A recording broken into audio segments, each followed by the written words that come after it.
Hi everyone, Miro with Wheatland Realty here. Thank you for joining me today and welcome to Park Bench Plainfield, your local community website where we feature and share the stories of business professionals who live or work in the Plainfield area. Today my guest is Dr. Burke and he's the owner of 4Sight iCare right here in Plainfield. I hope that you find his story interesting and enjoy it.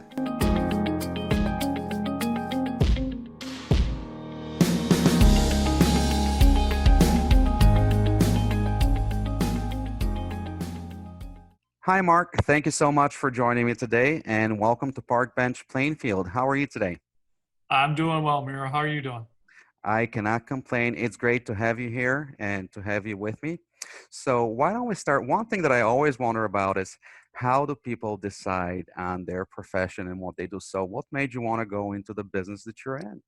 Well, I wanted something in the medical field, but I also wanted something that was going to lend itself to be family first. So I fell in love with private practice uh, when I was a young child going to my medical doctor. I used to go to the private office at somebody's house, and that's disappeared.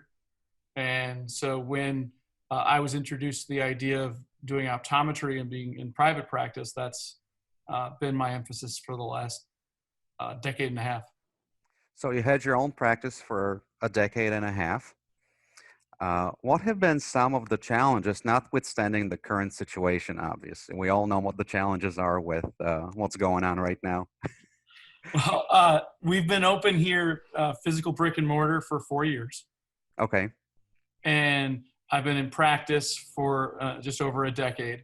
And 5 years prior to that is when I got introduced to optometry. But the challenges that we face usually stems from the type of optometry that you want to practice. I want to do medical, and I want to do specialty contacts, and I want to do glasses, and I want to do myopia management, and I want to do sports vision training. And there's a lot that I want to do. So trying to convey all that we can in a concise package that gets people excited about what their needs and how we can help them as an individual is the biggest challenge. Right. So your practice has an array of services, obviously, based on what you just mentioned.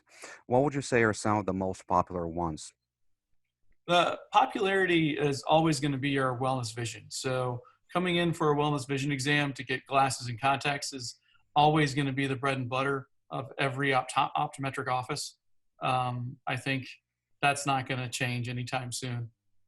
When we opened, we had to educate people in the area that there's a thing called sports vision. And now we're just starting to get rolling with clients participating in that training aspect. Being an eye care physician and running and managing your own business as well, have there been any surprises or is it everything that you kind of expected? No, I can't say there haven't been any surprises. To me, the biggest surprise has been uh, motivating and uh, retaining staff. I get myself all worked up and excited about this stuff so much that I forget that it's not what everyone else lives, breathes, and eats for dinner. It's my passion, but it's not everybody else's passion. Right. So managing that staff and their expectations has always been the biggest challenge because we've had turnover as any business does, but I've had to learn how to train staff not to be just like me, but their own interpretation of what it is to help people in the optical and in pre-test. And what are some of the lessons that you've learned from having done this for a while? What would you like to say to someone who's going through it and perhaps doesn't have as much experience as you do? What would you say to that person? Other than don't do it, say, the advice I would give to a young optometrist or a young OD student is probably just follow your passion and make it about you. Um, I've tried really hard to make the practice about something else. Um, and not about myself, because all the advice from all the other entities is to make it something unique that stands out and that you can then later sell when you want to retire. You're not going to become a franchise owner of a multi-million-dollar conglomerate. You're going to own a family practice. And if I called it Burke's iCare, I need to sell it to a Burke. How's that going to happen, right? so, so that was the advice. But I think I've gone too far. I've became really passionate about making it about the business, so much so that we've gotten some misinterpretation from the public that we're corporate. Well, that was actually something I wanted to ask you. Is there a story behind the name? How did you come up with the name 4Sight iCare? It was a lot of thought and a lot of, I got in a lot of trouble, actually.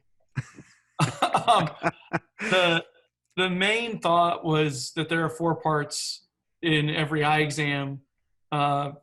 There's 4 different ways we can improve vision. There's a lot of 4s that pop up in optometry and eye care in general. And then a pun is 4Sight, right? And then I got extra punny because I wanted to have something to convey technology. So we put the lowercase I because I'm an Apple geek and I like my iPad and my iPhone and my iMac. And it is the 21st century. I totally get it. I thought it conveyed a little bit of technology, but we get so many misspellings. I've got to buy like 20,000 domains to cover it if I really want to capture people's attention, because you can misspell the 4, you can misspell the I, you can there's a lot of different. I've even got SITE. And speaking of vision, what is your mission for your practice or your vision? Yeah, our vision for the practice is to always help our patients see their best. So when we say we want you to see your best vision in our best explanation to the layperson is it's kind of like your best mile or your best time in doing something, your best lift, your best, whatever that thing is. We know that when you test your vision, you're reading the chart. You're ultimately controlling the vision you're going to get. But when tested to 20/20, that's just testing normal vision. Mm-hmm. And testing beyond 20/20 involves ocular nutrition. It involves ocular motor skills and vision skills outside of acuity. And fundamentally, it involves having the ability to see better than 20/20 if you can.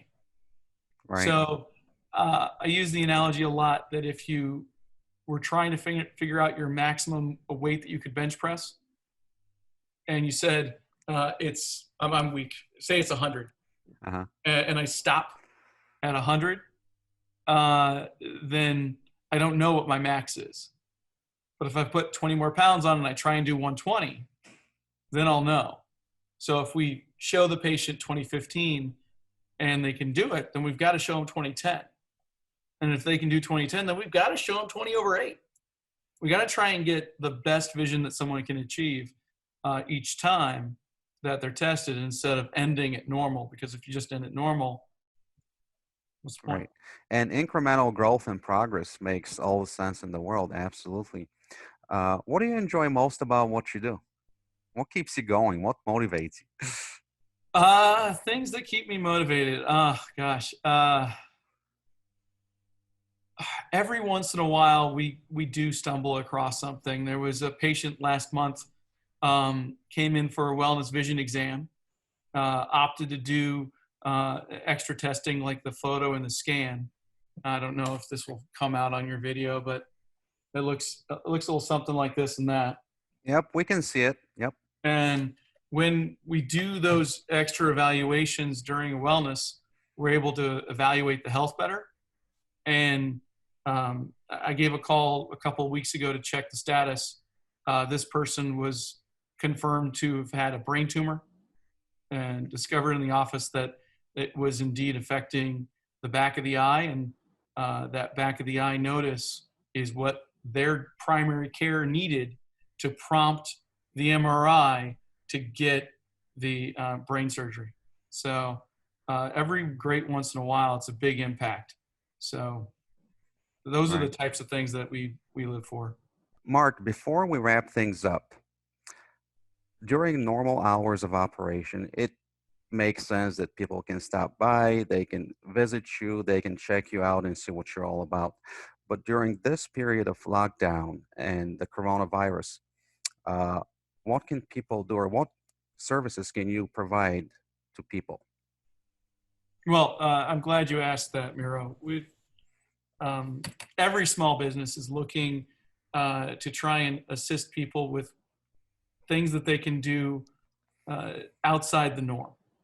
And so I think that when people are looking to support local and support small business, the things that we can do is in the public is always going to be sharing our last positive experience online with others. I mean, if you haven't watched, I think John Krasinski is on SGN with some good news. So it's nice to be able to read a positive out there and see some positivity. So I think if people want to post reviews or testimonials on our website, they can visit us at 4sighticare.com. It's www.4sighticare.com. If they want to do that with other local business, I think that would be great.